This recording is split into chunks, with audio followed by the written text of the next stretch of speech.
it all together to make 10 million bucks. Jeez. Go back a little bit. They made the whole fucking thing up. One more. Excuse my French. Sorry, folks. Go.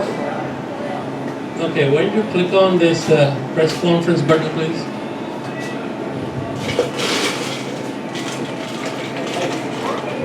Okay, press on the go for it.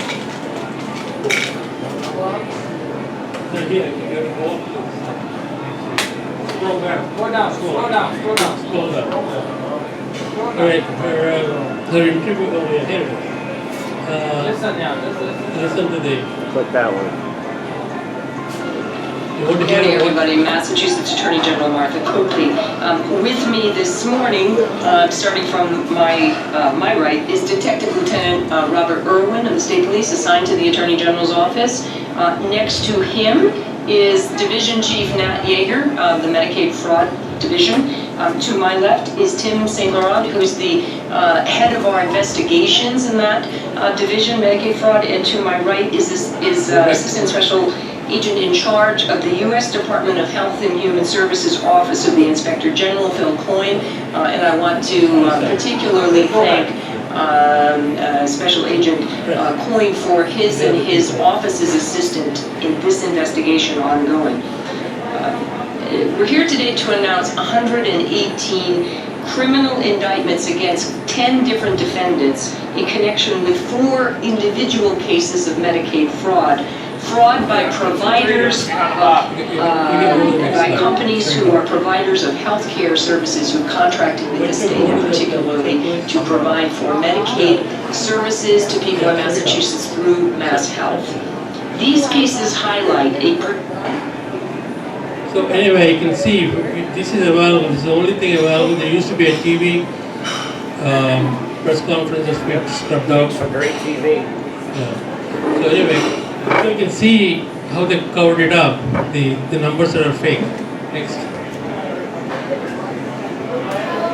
Well, this is the press release for the day. All the different agencies were combined as one press release instead of 4 press releases. Next. Next. So they did a huge one press release for all the different parts that have no bearing on each other. Next. But of course the target is me. They put this picture on my websites, some other person who owns some other company, to sort of create a kind of a fake this thing news. Next. Well, we were being bullied in the Boston Globe. We wrote to the Boston Globe ombudsman. Next. We wrote to all these other people, Attorney General, open letters, certified letters, open letters to remove all the slander. Only person who complied is the AOL guy, Armstrong, but others ignored us. They just let the slander run through. Next. They used a fellow by name Mark Johnson. That's him on the right. That's how he dresses.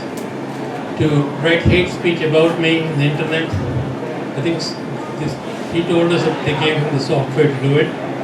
Next. Millionaire. Well, the press release says intricate kickback scheme. Intricate means they don't understand because we had legal opinions. It's not a kickback scheme, it's an intricate kickback scheme, meaning that they can't explain it.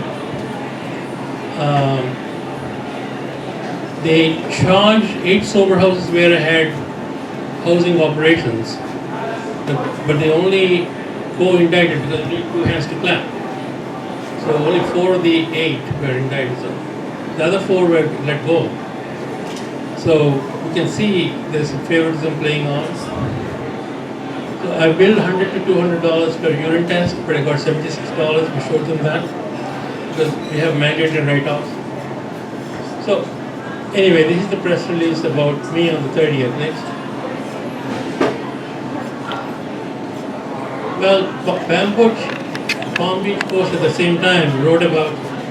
Can anybody read that? How urine. So normally, right, if a commercial lab does the testing, see, I'm a physician's office lab.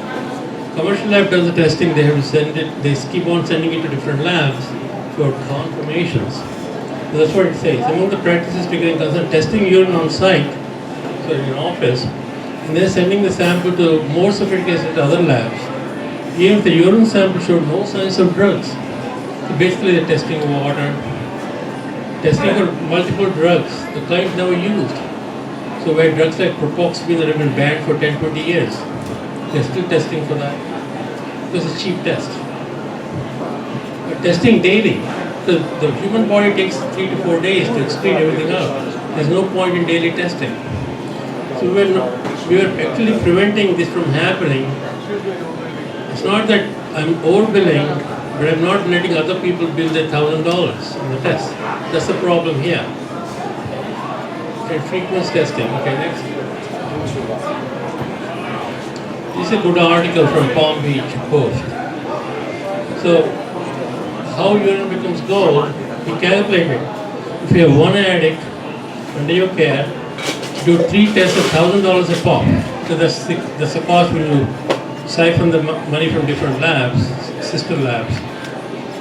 That's $430,000 a year. You put 6 people in your garage, you get $2.5 million. So this is how the money is being stolen from our. So one addict, 3 tests a week, $3,000, $36,000 a month. Rent, $2.5 million. Next.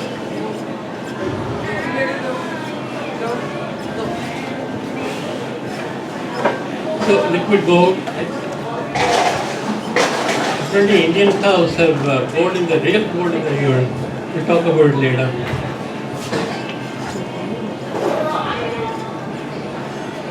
Well, you can see, we billed for say $209,000, we get $31,000. So there's a lot of mandatory write-offs in insurance.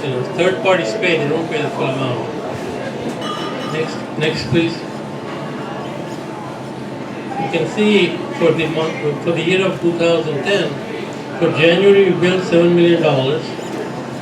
We received $1 million. $6 million is the write-off.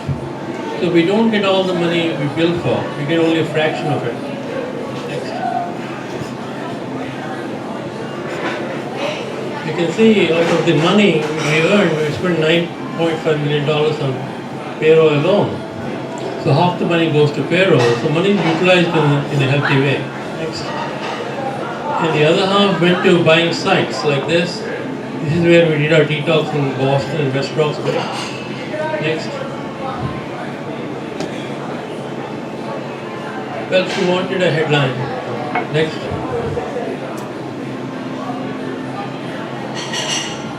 Well, when I went to the Suffolk Superior on October 6th, they arrested me again. I was standing there. They gave the handcuffs and they didn't want me to surface to talk about my case.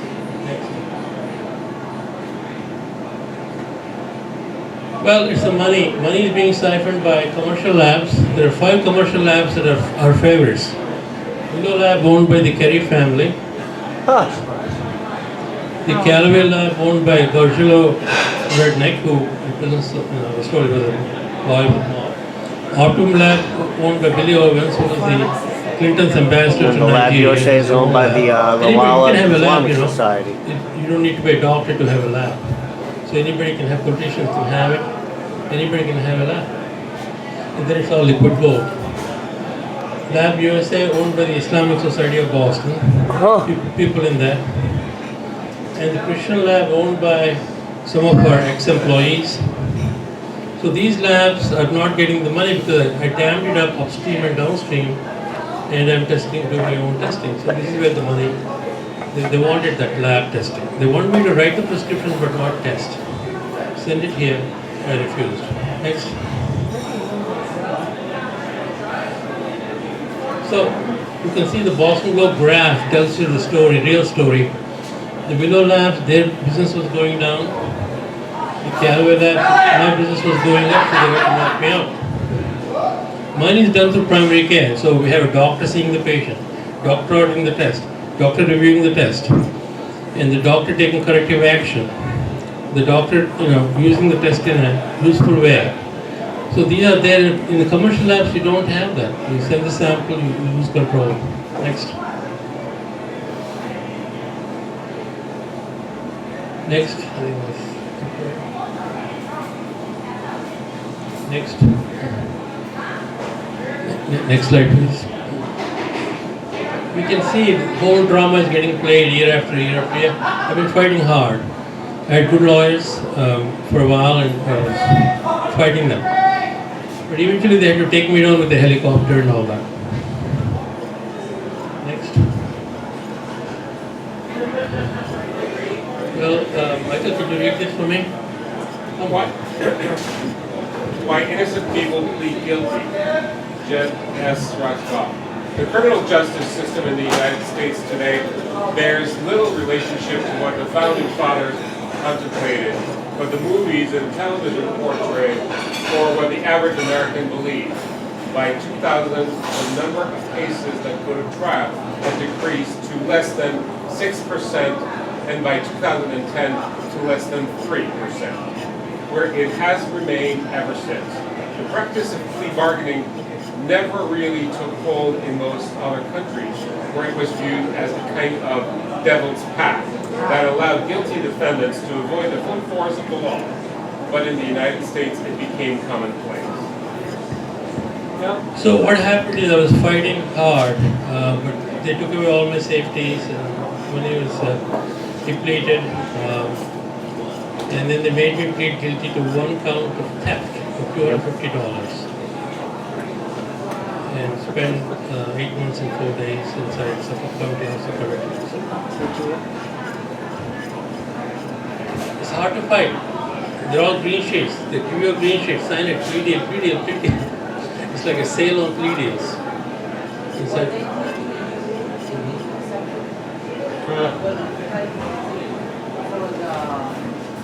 A producer of 2016 Obama's America, when the government went after the producer and they put him in jail, Dennis D'Souza. Yeah. Right, same kind of thing. Yeah, the government.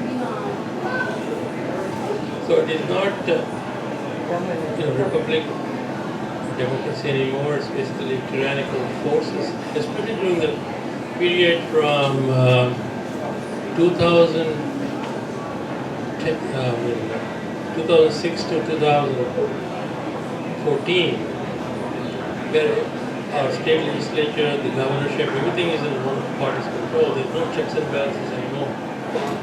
So that's the time I got caught in this vice. The penalties are so severe, anybody would plead guilty. Yeah. Anybody.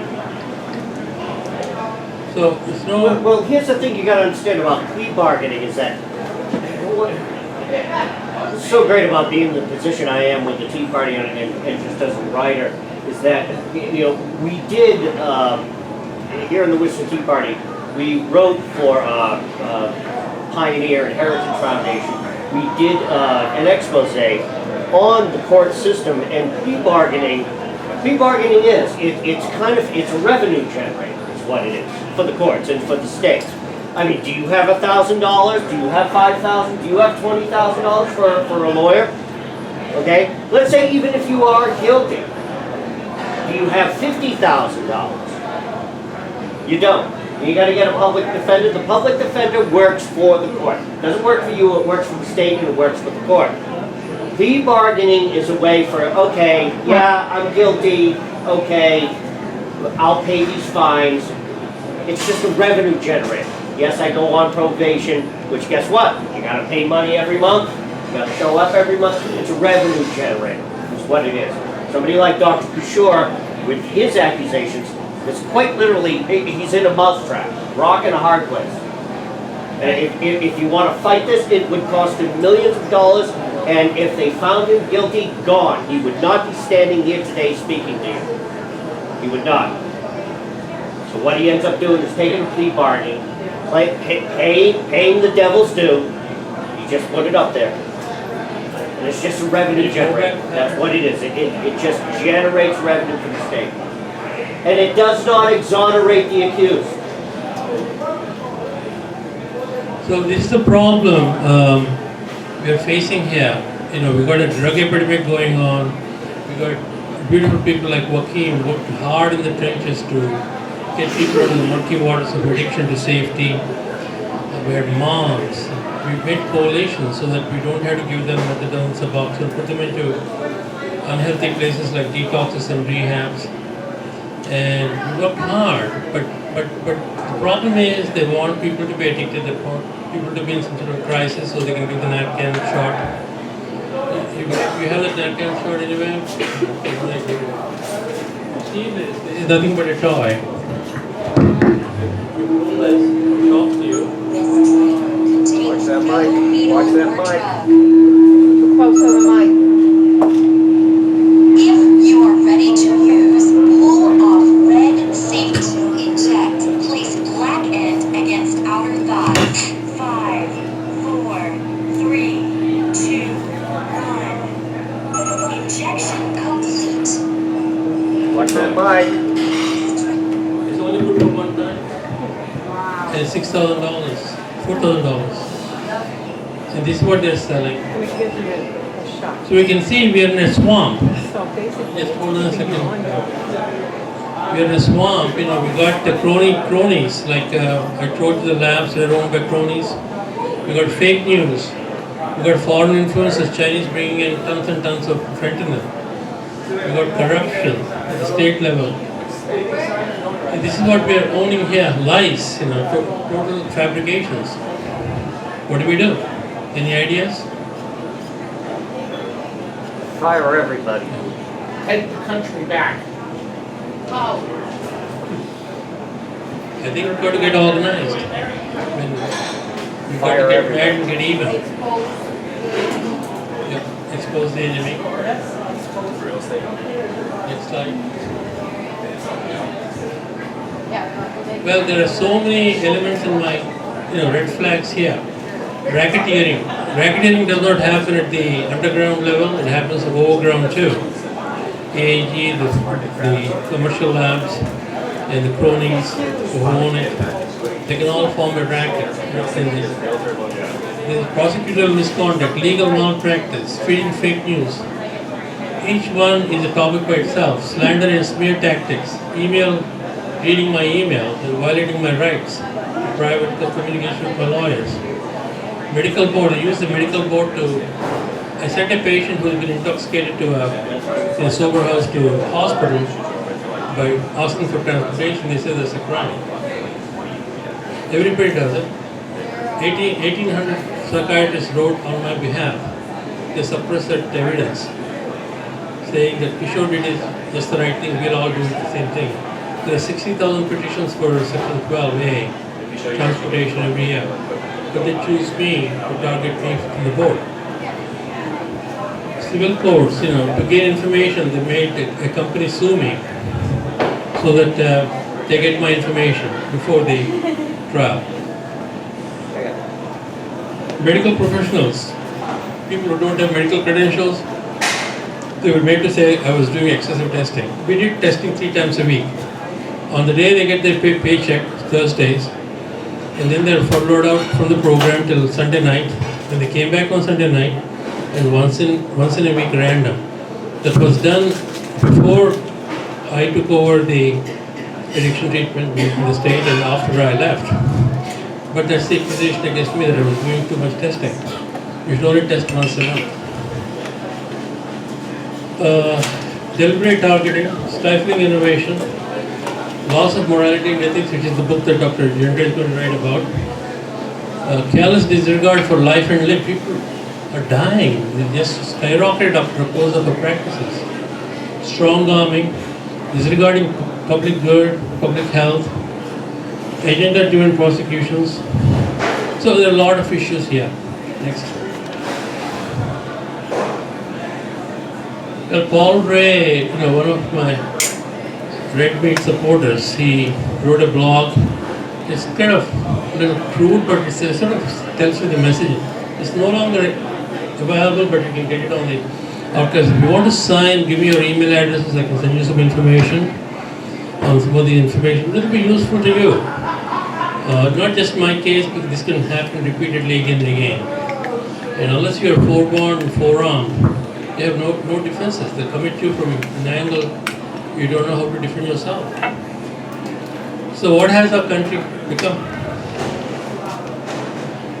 Well, when we were angry last time around, a few hundred years ago, we threw the tea into the Boston Harbor. These guys got organized, they donned some, disguises, and they showed their contempt for the British. And we are in the same situation now, no different. We've got to get angry. Well, the epilogue is the end of a story, and the prologue is the beginning of a story. Am I right, Doctor? Next. Hopefully what's past is the prologue and what's future is the epilogue. This right here may be the chapter 4 or 5. We have movies coming out, books coming out, we got a group like yours who's coalescing around me, thanks to Chris and Al and all the people. I've been to many states, I traveled. I saw the problem worsening every day, addiction problem. It's a number one problem in the country. Number one problem. And unless we get organized, we lose our kids. Normally, a good society is like a pyramid. A lot of babies in the basement, or stronger young fellas in the middle, and older people living to their innocence. But now we have like an hourglass. The babies are still being born, but the young people are dying. The older people are living longer. But there's nobody to support the older people or protect the children. Not enough youth. So when you have an hourglass, the stem can break pretty quick. You see home invasions in the elderly. We're seeing it already in Weymouth and other places. We're seeing child abuse increasing because there's no hands of safety for the kid or for the elderly. So we need to really think through we're in a crisis state right now. Unless we group together, do what the people 300 years ago did, we don't know where it's going to go. All right, that's good. That's good. Thank you. Hey, Doc, you mentioned the documentary? Yes, a couple of things I want to mention. I'm on the Speakers Bureau through Game Constitution, run by Hal Shurtleff.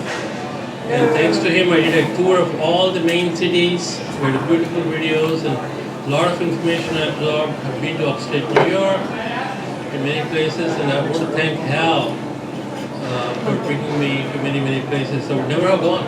That's why crisis is a danger and an opportunity. I learned so much more. And I think there's a movie coming out called The Hero in Disguise. So we'll keep you informed. But we need your email addresses to send you updates. You've got to get organized. There's no point in sitting in the sand or putting your head in the sand like an ostrich. We all get shot in the church. Speak loud. Loud. The fact that they came after you stems from the fact that you would not sell, so we say, how can we sue them? Could be, I don't know their motivations, but it seemed pretty obvious to me. They wanted the testing, the liquid gold and whatever, the Palm Beach Coast Center Road. See, normally when I see a patient, I get $60 to $90. The person is an addict and we test the urine, we get $70 to $200 depending on the insurance company. It's a quick cost anywhere from 17 cents to $2. But the profits are huge. If you want to make profits. But if we do it as part of treatment, we get about $50 to $70. That's what we were doing. There's no upcoding, sending it again and again to different labs. They call them specialty labs. Some do it by different machine called spectroscopes, and they get extra money for that. And we don't know who is cooking because there's no doctor involved in these commercial labs. In my practice, we had doctors, so we had some checks and balances. Why was the test done? Who did the test? We had quality assurance. We had peer reviews. But in commercial labs, there's no such thing as a wild, wild west. Anything goes just like with this thing. This little toy costs $900 to $4,000 depending on the. You can't do that in regular medicine. Once you post your price, you stick with your price. So we saw the write-offs we had to do. We had to write off $6 million. We billed for $7 million. And the manufacturing of that thing must be like, what, $50? I mean, come on. Not even $50. I was gonna say, even an old iPod, come on, it's about the size. And it's only one dose. We need multiple doses. Right now, fentanyl is what's killing our kids. It's not heroin anymore. You know, this kind of brings us back to what we've seen in the news about the EpiPen. Why is it $600? Why is it $900? How much does it cost? What, $20, $50? The drug is readily available. It's an assembly line. It's all robotic. The things are pumping out by the thousands per day. Why is it $600, $900? Because we can. Because they can. Thank you. That's right. Like a competition. Speak loud. Yes, I want to say I'm very sorry for what you went through.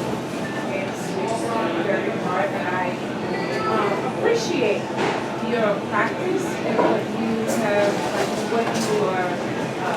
discovered, because I'm a social worker, substance abuse counselor, I was a supervisor, and I know the business very well. It's a very lucrative business. You were hurting the business. That's why they came after you. You were healing people because there's no way an addict will be healed or cured with an addictive drug. Ever. Never happened. Well put. Well put. Generally we have argument when we have discussions about addiction being disease of memory, learning, and judgment. So when you are on addictive chemicals, your memories are not there. You can't recall it. If we don't recall our memories, we can't make judgment.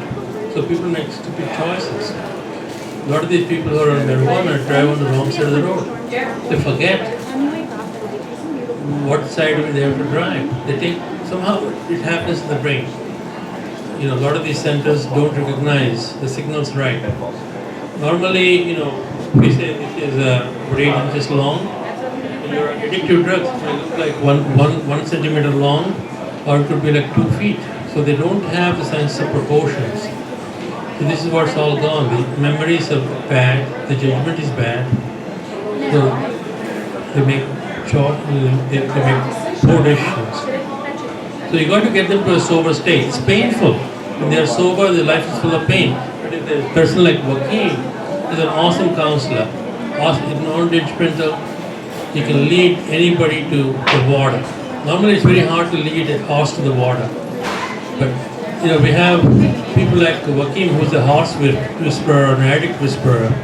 He talks to them, he knows their feelings, and he can get him into treatment. I had awesome, amazing people like Joaquin in our practice. And he knew that I respected him for that. And even though all happened, he was in the movie.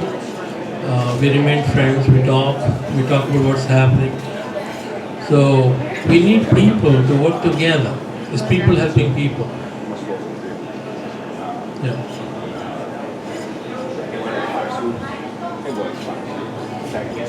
Dr. Soon, you want to say a few words?